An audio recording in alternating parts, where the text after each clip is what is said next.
there are people out there who could be listening to that and thinking, well, like, you know, where's my superpower? Like, how is it? It's not a superpower to me. I'm not this person that goes racing on my boat that's like hyper intelligent, that has it sussed. I've found a thing that feels like a superpower to me, and I've found that by going and trying. If you've got a dream to go and do something, you go and try, but also just in like, living your life. It's an exercise in prioritizing what's the most important task. Is it get 20 minutes of sleep so I make a better decision, or is it change a sail so that I go faster? Yeah. Or is it change my pump site? It's really simple as long as you know how to prioritize. Type 1 diabetes management while I'm offshore is safety critical. You know, I was diagnosed, crept up on me. It felt pretty terrible. I was actually racing in the Middle East. I was doing a 3-week-long kind of like multi-stage race. Yeah, I remember being really thirsty, passing lots of fluid, all the classics, lost loads of weight. But I was racing in 40 degrees heat in the daytime, so obviously I'm drinking lots of water. Yeah. And I got back and realised I'd lost too much weight. And then eventually went into... Hi everyone, welcome to TypeCast Life Between the Lines, a diabetes podcast that goes beyond the target glucose.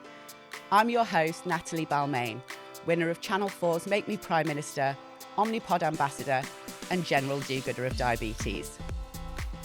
Juggling the ups and downs of diabetes can be challenging, so I'm here to connect you to some real people with real stories who all have one thing in common: type 1 diabetes. We'll be talking to some amazing guests over the course of this series, sharing laughs, tears, insights, and inspirational stories.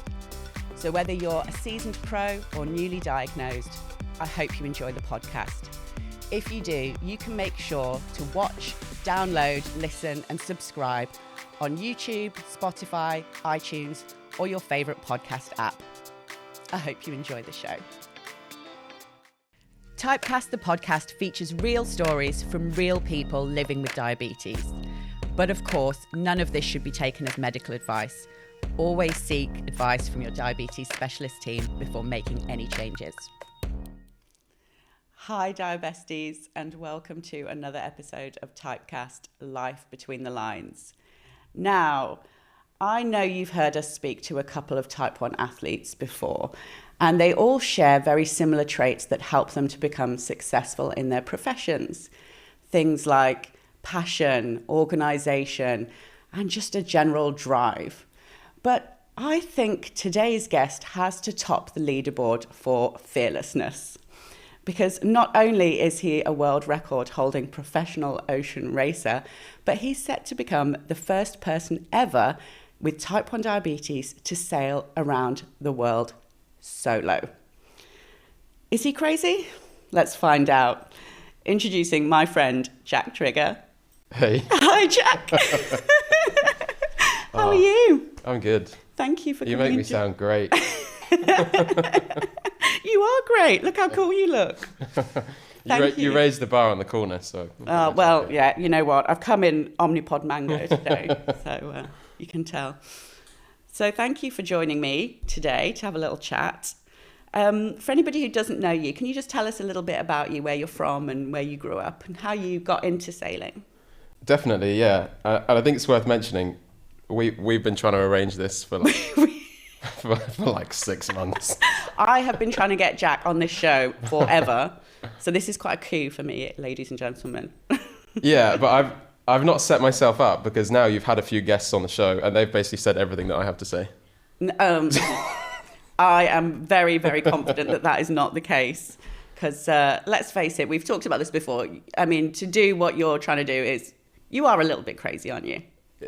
Probably a little bit. So take us back. Come on, tell us about young Jack growing up. What was it that inspired you to get into sailing in the first place? Yeah, right. I started sailing when I was 6 years old. Wow.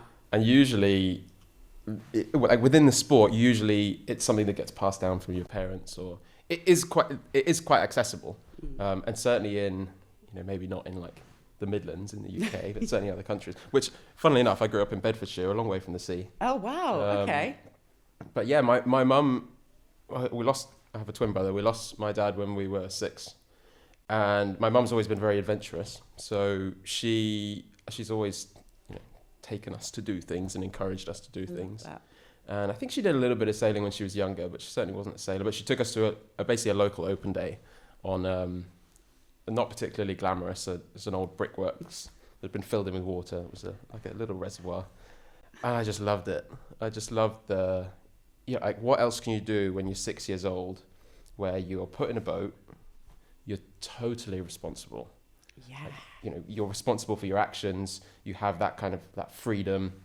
I don't think there are many things that you could do at that age where you have that kind of responsibility and that kind of freedom. You get put in a boat with someone else, and then you're learning teamwork, and it's just cool. Yeah, it's cool I think having that, being allowed that sort of self-responsibility is quite a proud thing for somebody. Really proud thing.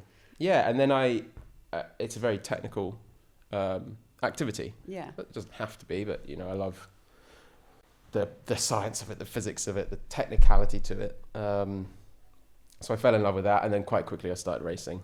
Wow. And I love to go fast. I love to try and squeeze performance out of kind of everything that I do. I enjoy that process. So that was it. Hooked for life. Amazing. I mean, kudos to your mum.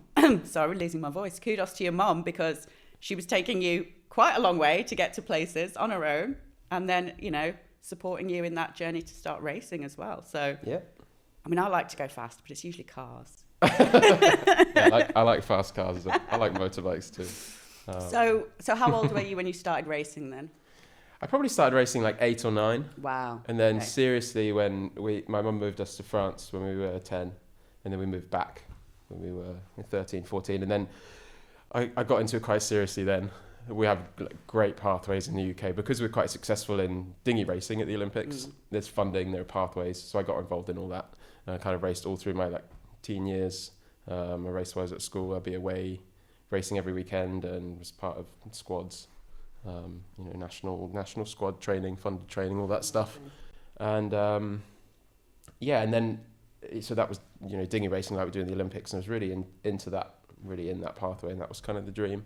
Wow. And then I started following these big around the world races, these big ocean races, and I just got totally sucked into the challenge and the adventure and just the massiveness of that idea of going racing across an ocean. Yeah. So then, first opportunity I had to go and do that. I think I was 18 when I first went yacht racing. Wow. I went off to uni. I didn't really want to go to uni. I wanted to go sailing.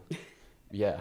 But the Olympic dream kind of fell apart, funding and right place, right time. And I started yacht racing. And so I went off to uni. I had a really good offer, and I went to study engineering.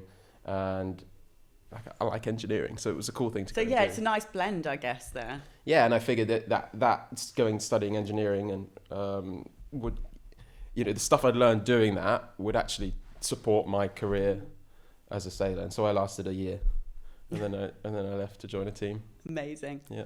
I mean, I like how you casually dropped in as well there, that you moved to France for a bit and moved back. I can tell you get your sense of adventure from your mom. Absolutely. That's just incredible. She's I got a couple of boys, and we're just going to move to France for a bit. Yeah. My mum was a pro skydiver. Wow. When she was a bit younger. Wow. So okay. that's probably where the craziness comes from. Yeah, definitely. Absolutely. Okay, so you were fully into sailing and racing before your diagnosis, because we're T1 twins, aren't we? You were diagnosed a similar age to me. Very similar. You were 20, weren't you? Yes, I was. I was 21. Amazing. I mean, that's a crazy age, isn't it? Yeah, it is. But this is so funny because I've watched a couple of the episodes that you've already released, and something that people talk about quite a lot. Certainly, I'm always fascinated hearing people talk about being diagnosed when they're quite young, because it's such a different experience that I had, and I think you have the experience that you have, and it's difficult to know what it's like otherwise. But what I think is really funny is so often I hear people who were diagnosed when they were really young say, "Oh, I'm glad that I wasn't older." Yeah. But then so often I think, I'm glad that I wasn't younger. Yes, I have that same thing. Yeah. Because I feel like, oh my gosh, you kind of had your childhood taken away in a way, which we didn't. Absolutely. But then what they always say is, well, at least I don't remember life before. And I do get that as well, because... I have an interesting take on that, and I think it's very circumstantial, and it's very specific to the individual. And, one of the things that makes me... is how it works out, but I'm happy I wasn't diagnosed when I was younger. My mum's fantastic. She's taught me a huge amount. She's not like a super analytical person. I'm very analytical and good at maths. My brother's the same. You have My to mum's do not. engineering. Yeah.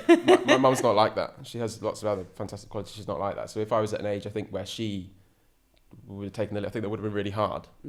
But then the other thing is, I have this view that, I was diagnosed when I was 21. I'd dropped out of uni. I'd left uni to join a team. I was into this career. That was my dream. There was no plan B. I was doing it. And I think that I kind of talk about it like I was down the rabbit hole. Yeah. So when I was diagnosed, I had that. I was like, I'm doing this. I'm committed. I'm doing it. No one's going to tell me no. And a few people try, but no one's going to tell me no. Whereas I think if maybe I'd been a bit younger, someone could have told me no, and I might have listened to them. Yes. So I get a lot from that.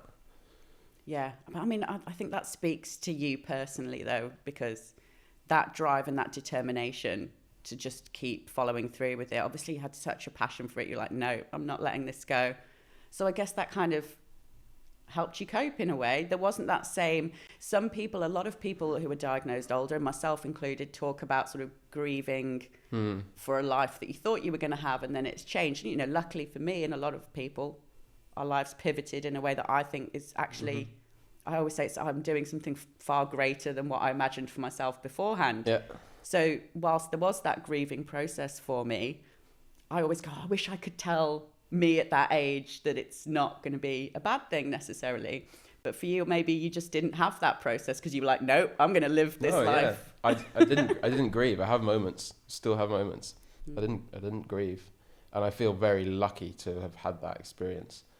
It was a case of, I was diagnosed, and like a lot of diagnosis stories you hear, I crept up on me. I felt pretty terrible. I was actually racing in the Middle East. I was doing a 3-week long kind of like multi-stage race. And I remember being really thirsty, passing lots of fluid, all the classics, lost loads of weight. But I was racing it was 40 degrees heat in the daytime. So obviously I'm, drinking lots of water. Yeah. I lost a load of weight. I was tired.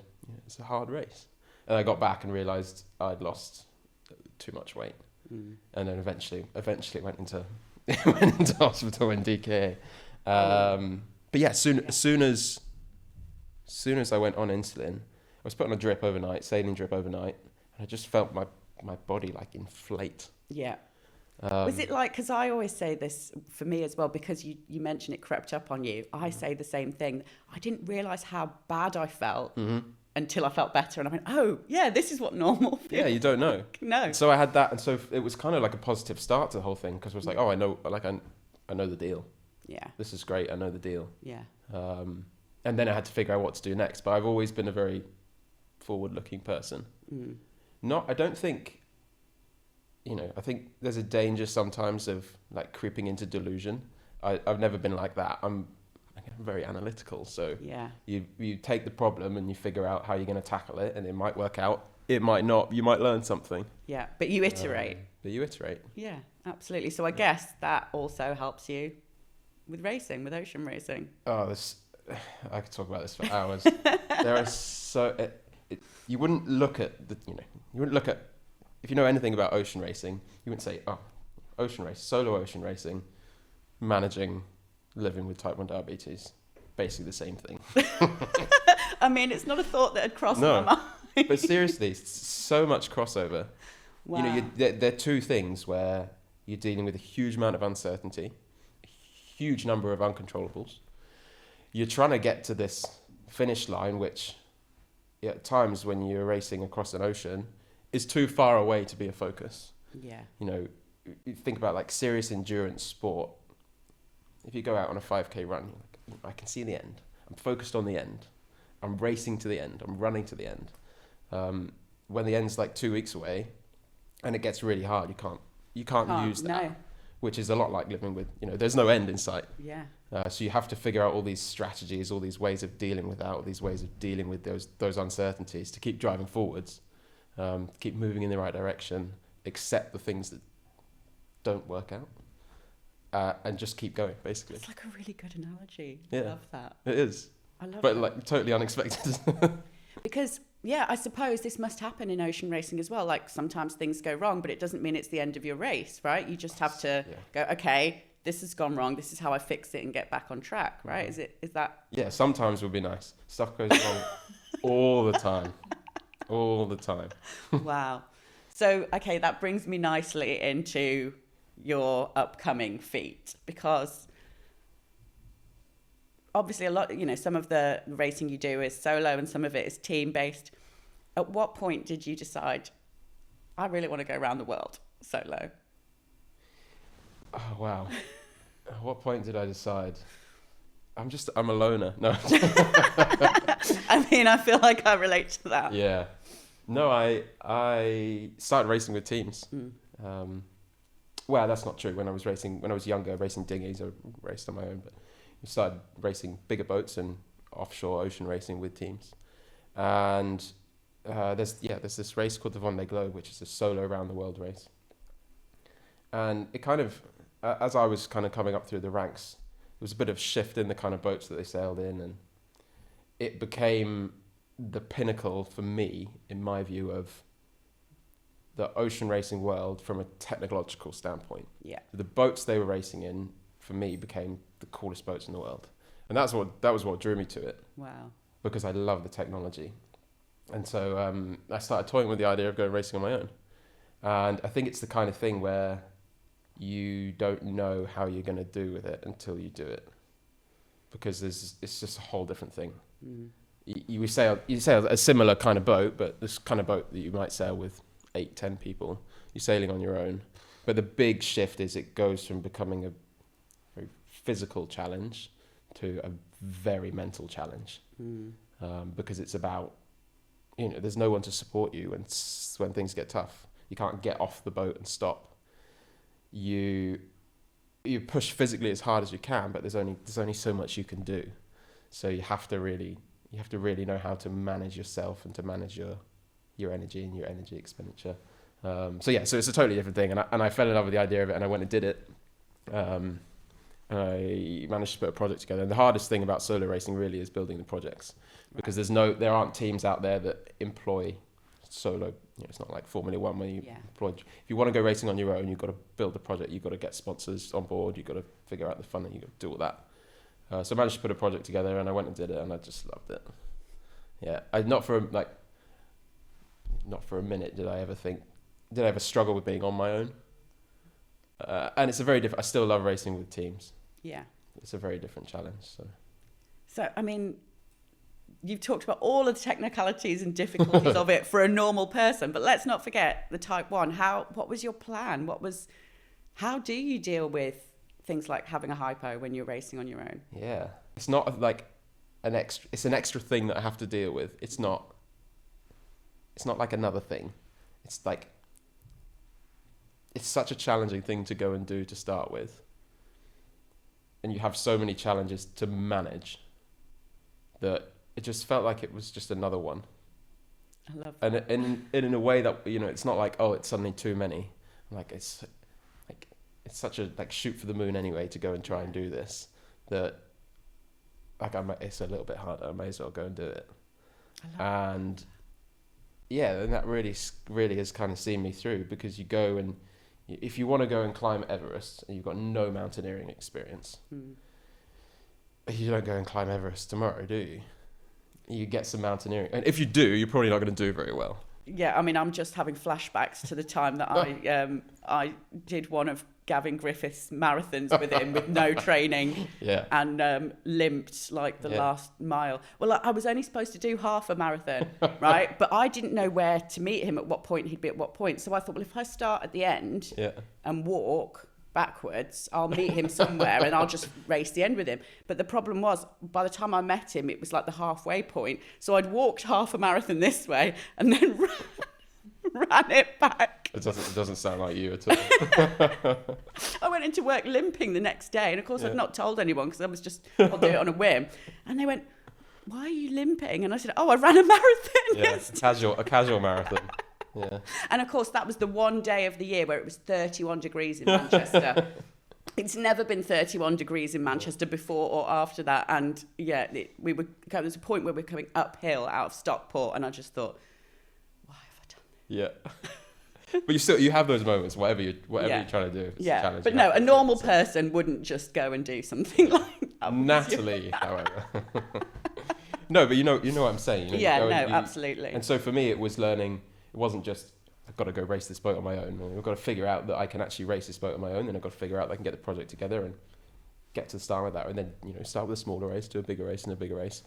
So doing that with Type 1 was like, well, it's the same steps, so just have to figure all that stuff out with Type 1. And it was exactly the same when I was first diagnosed, to then just going back to racing with a team, to going back to doing my thing, was I've got to figure out if I can do it, and then I've got to figure out how to do that. What are the tools available to me that might help me to do it?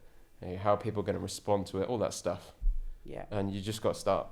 And then I said at the beginning of this podcast, you win, you lose, you learn something. Great. Yeah. Go again. Absolutely. So I've got visions of you, okay, you've got your list of things, you need to move this, you need to do this while you're racing. But I know that you wear a pump. Mm-hmm. So I've got this vision of, I've done it before, where quick pump change, like your own pit crew. Yeah. Okay, right, I've got this period of time, I need to do a pump change. Is that kind of like how it is? Yeah, it's exactly how it is. And the pump thing is funny, because that's where I talk about tools. It's a tool that enabled me to, and different tools for different scenarios. I know people still on MDI, and that works for them, and that's great. I'm an advocate for knowing what the tools are available to you, and then picking the one that's best. So when I was first diagnosed, I started on MDI, and very quickly when I tried to go sailing, I realised I wasn't going to work. I'm in the middle of the English Channel, getting thrown around, trying to hold onto the boat with... And trying to stab yourself. Injecting myself everywhere apart from the place that I need to. This isn't going to work. So I got a pump, so that was cool. And I had a fantastic consultant who kind of fast-tracked me onto a pump, which allowed me to... so that's cool. So, the pump change, pit crew. Yeah, it's exactly like that. So if lots of people don't really know much about what I do, which is cool. So if I'm racing, say across an ocean, there's kind of three things that I'm doing. I need to make sure I'm going as fast as I can in a straight line. Right, pretty important for a race. Yeah. And so that involves basically trying to balance this boat, which is a big, powerful machine. Everything's manually powered. You could have 5 or 6 tons in a piece of rope. The sails are big and heavy. You've got to move them around. You've got to change them.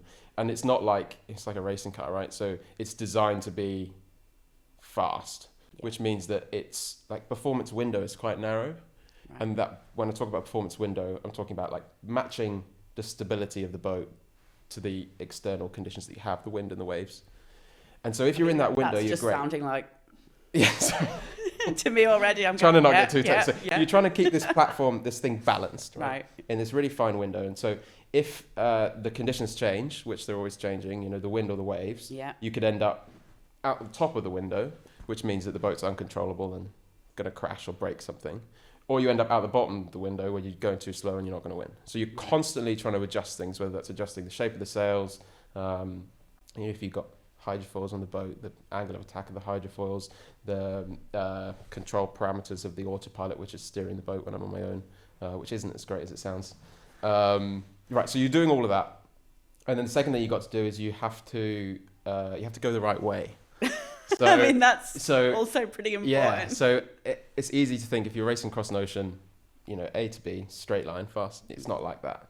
Think of it more like your sat nav's telling you there's a load of traffic here, so you want to go around the traffic, that's the fastest. Yeah. But if there's a big area of no wind in the middle of the race course, it might be fastest to go around the outside of it. Right.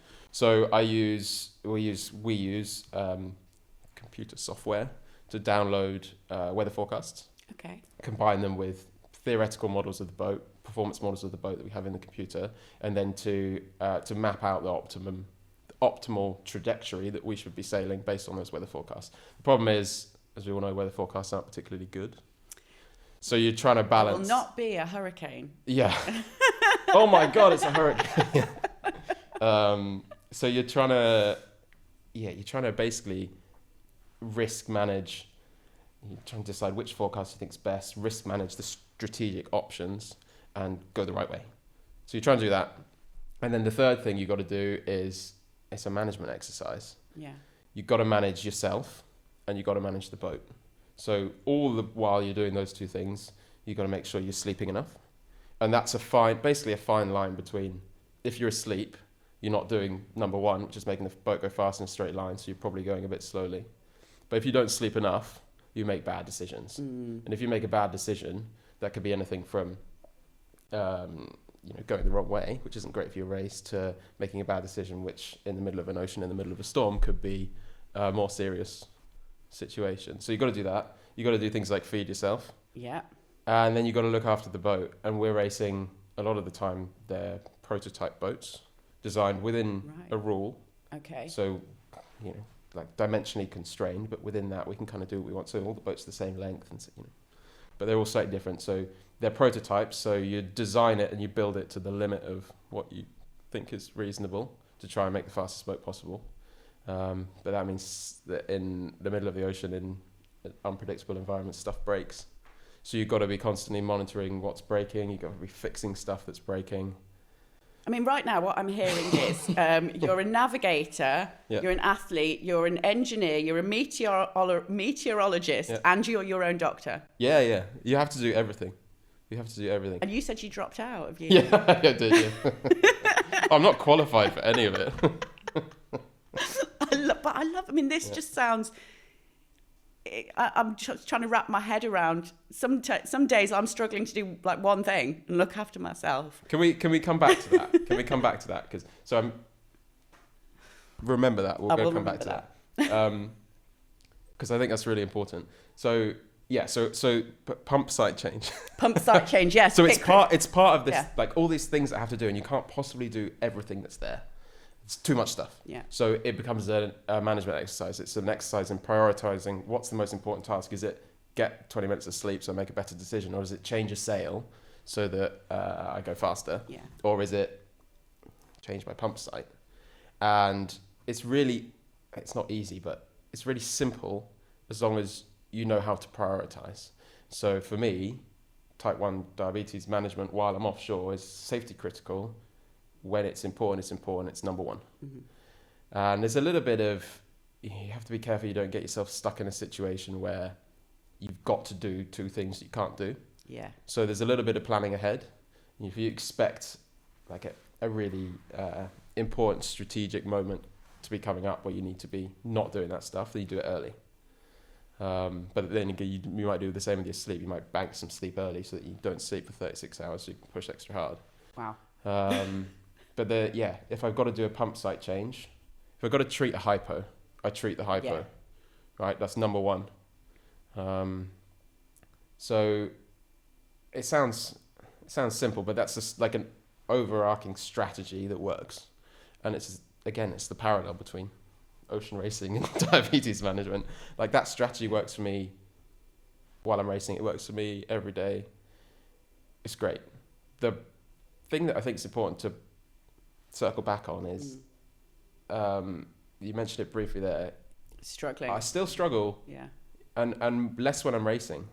When I'm racing, it's really hard. There's a lot going on. When I'm racing, I'm motivated. I've got an outcome that I'm pursuing. There is sometimes you lose track of the end, but there is an end to it. Everyday life doesn't happen, right? It's infinite. Yeah. It goes on. So don't think that I'm like, don't think I've got it sussed. I think it's really interesting what you just said there, because although I'm sure there are very few people, if any, other than you, who are T1D ocean racers, and especially ones set to try to sail solo, but I'm sure there are lots of people watching this who get what you just said about when you have a finite period of time and a motivation to do something. I know I've spoken to type 1 ladies who are pregnant, and they go, it's the most critical time to look after your blood sugars. And I did better in that time than I do in normal life, because I was motivated because I wanted to have a healthy baby, and it was a finite period of time. And I'm sure there's lots of other scenarios where people can relate to that. So that's a really, really interesting point that you've made there. Yeah. And it's making me think maybe I need to get into racing to improve my blood sugar. Yeah, I don't know. I mean, I wouldn't recommend what I do to anyone. Well, we've both established we're both crazy, It's so true. I don't know. Maybe one day you can take me out on a sailing trip. We can arrange that. Okay. Well, thank you so much for this little chat, Jack. I know that a lot of people are going to be really inspired and motivated to listen to that, and actually just genuinely interested in what you do. So I appreciate you finally coming and chatting to me. We're going to take a little break, and then I'm going to bring you back for some slightly more fun bits, if that's okay. Fantastic. Okay. Don't go anywhere, guys. We will be back after a short break. Now, as many of you may know, I also live with type 1 diabetes. I was diagnosed in 2007, aged 20. For years after my diagnosis, I lived on multiple daily injections, and not always with the greatest success. I just didn't think there was a better way for me. Then in 2018, I discovered Omnipod, and what blew me away is the fact that it's tubeless. I'd always thought of pumps as having tubes, and that's really what put me off. It just all seemed like a bit too much to have something tubed attached to my body. Being on the Omnipod system has changed my life in so many ways. It's not just improved my diabetes management, but it's the headspace and the freedom that it's given me whilst allowing me to do that. Now you may think, this all sounds amazing, but what is it like in real life? What does it feel like to wear? How big is it? Will it stay on my body? Well, the good news is that Omnipod offer a free demo kit with a needle-free pod that allows you to try it at home. It doesn't deliver any insulin, but it allows you to try it out for size and see what it's like to wear an Omnipod in real life. If you'd like to order a demo kit, you can head to omnipod.com/typecast and get started today. Now, back to the show.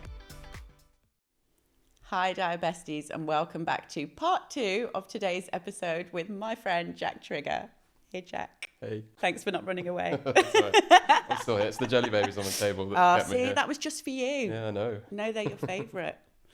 So, look, I'm sure you can agree with me. Type 1 and living with type 1 is a serious thing, but there are definitely moments, aren't there? If you didn't laugh, you'd cry. I think that's so important. Yeah, I think it like in terms of a general strategy, it's and look at any endurance sport. The top athletes are the ones that like find some kind of like way to. The motto of the Royal Marines is like cheerfulness in the face of adversity. I love You've got to do that. I love that. Yeah. That's a really great motto. I might adopt that. So on that note, I think everybody's got some kind of funny or embarrassing story related to type 1. Have you got one that you would like to share with the group?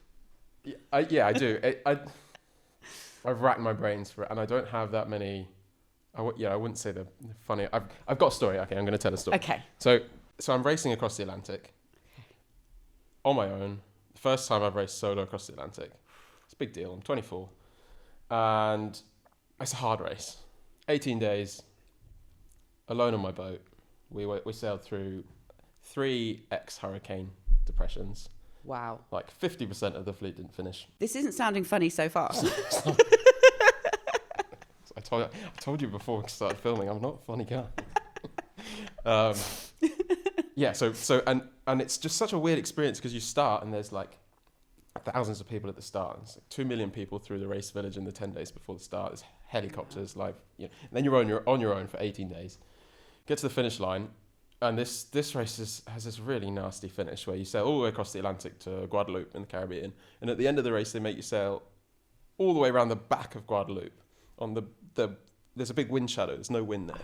So you get to the end and you sail like across this big wide ocean, and suddenly you're in this windless zone trying to and everyone's sailing into the back of you because they've still got wind, and it's really stressful.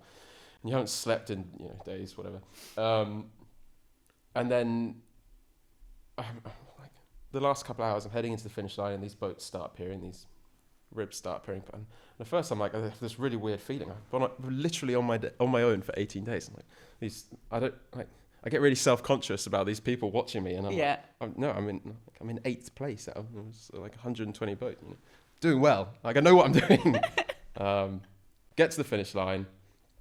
So the boat's on the dock, and done a couple of interviews, and there's like 100 people on the dock.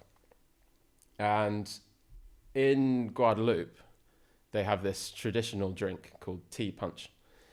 I don't know if you've ever had tea punch before. I mean, I've had other Caribbean punches, but not Guadeloupe tea punch. And this race is called the Route de Rum, so it follows the old rum route. Sounds great. So rum is a thing, and they've given me this big bottle of rum, which I'm obviously not going to drink there and then.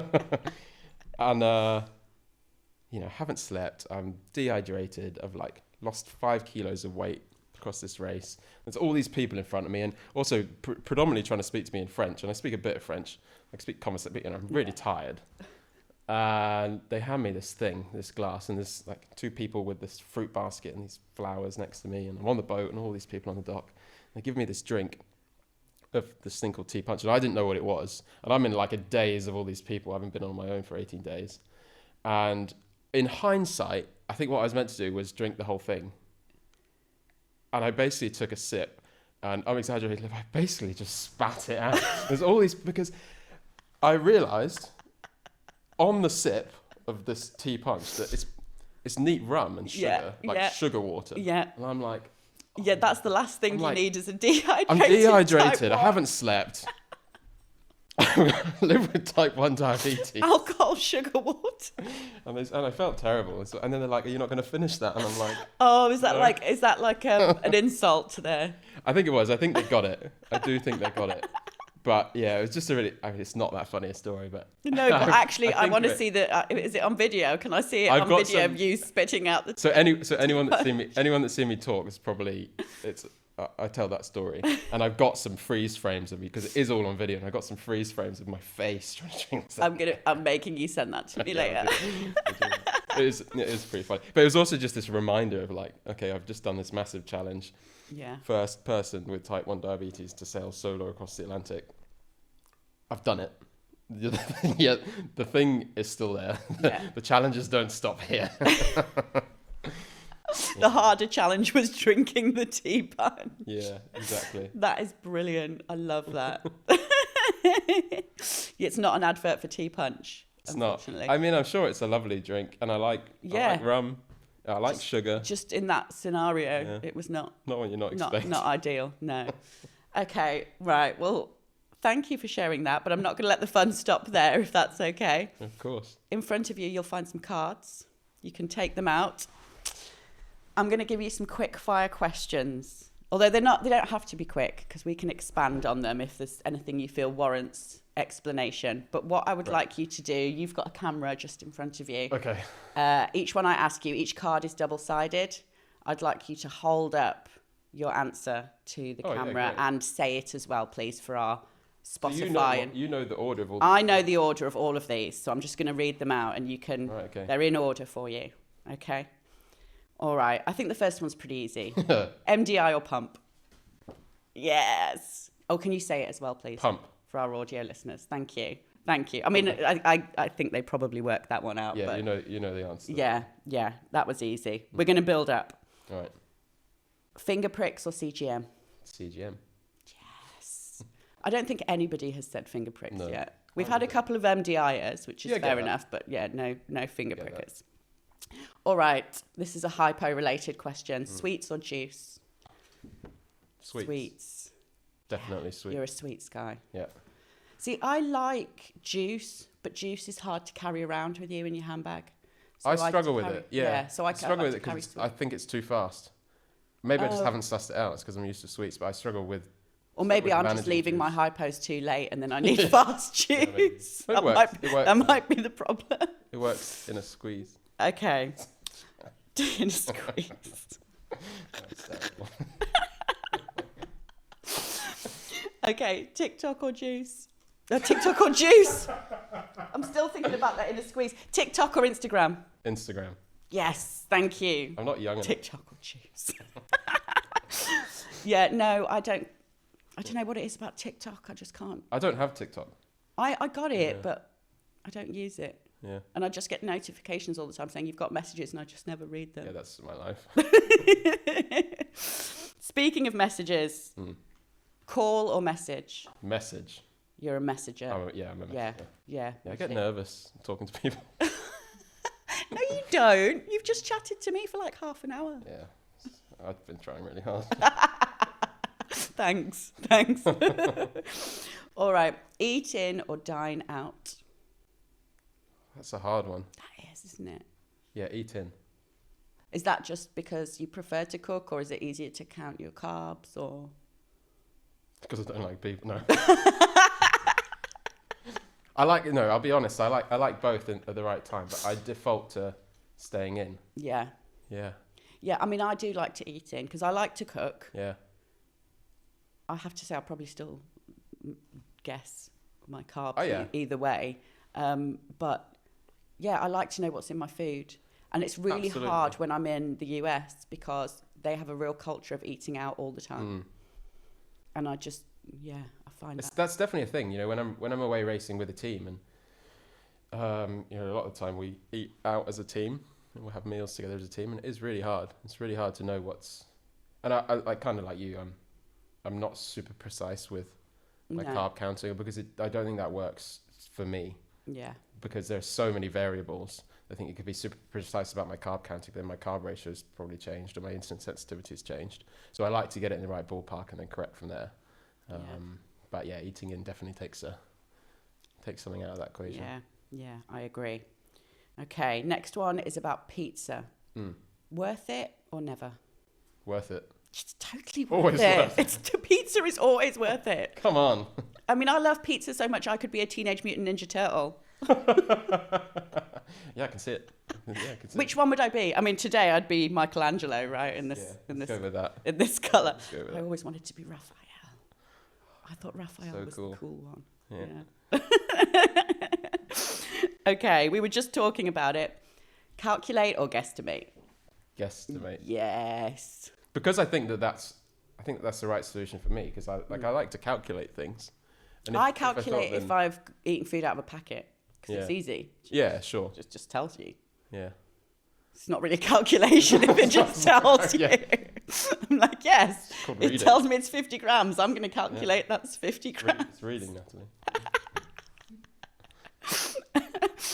Okay, beach holiday or ski trip? Oh, ski trip. Oh, you're a ski trip person. Yeah. I spend a lot of time on the sea. Oh, yeah. It's nice to be in a different environment. I like the beach. But I do like a beach. I like the mountains. Also, I find that my levels are good in the mountains. That's interesting. Yeah, because the thing about beaches is get hot, hypos. That's the danger. Yeah, salt water. Dangerous all things beaches. I should know about. Stuff the sharks. Yeah. It's the beach that's dangerous. Yeah, exactly. Okay, rom-coms or horrors? Oh, rom-com. Oh, you're a rom-com fan. I can't do horror movies. Yeah, I know. I don't need that in my life. No, I don't particularly like. But I find some of them ridiculous. So if they're ridiculous, I can watch it because like things like The Grudge, they're like, I was like, that is so stupid. That's just funny to me. But like if it was something that could actually happen, you're like Saw. Yeah. Like that. No, I'm not watching that. Definitely it's giving me nightmares. Yeah, even if it's stupid, I get scared.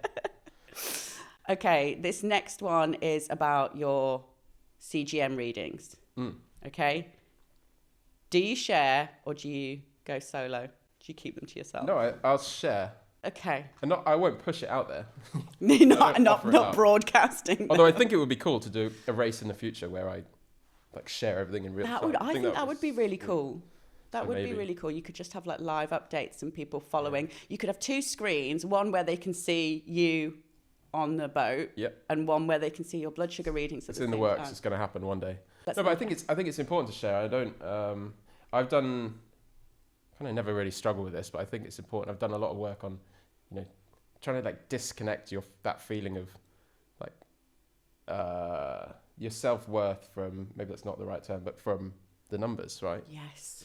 That's such an important point. It's often not a thing that I have any control over. I don't have any control over the fact that I live with it. So I'm happy to share it. There's no reason not to. Yeah. In fact, I'm more likely to share when I'm having a bad time than when it's going really well.